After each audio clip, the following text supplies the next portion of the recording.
আজকাল মানুষের ভাবনা চিন্তা বদলে গেছে। আজকাল মানুষের দেখার দৃষ্টিভঙ্গি বদলে গেছে। আজকাল মানুষের রুচিবোধও বদলে গেছে। কারণ কেন জানেন বললাম? কোনো কিছু ভালো জিনিস এলে আমরা দেখি না।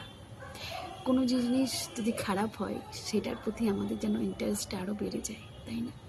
ঠিক তেমনি সোশ্যাল মিডিয়াতে এমন এমন মহিলা আছে, এমন এমন বাজে ভিডিও করে, শুধু মহিলাদের বলবো না, অনেক অনেক ছেলে মানুষও আছে এমন এমন বাজে ভিডিও করে। তবে মহিলাদের পর্বই বেশি। আমি নিজে একজন মহিলা হয়ে বলছি, কিছু করার নেই। ভালোটাকে ভালো বলবো, খারাপটাকে খারাপ বলবো, এটা খুব সাধারণ ব্যাপার।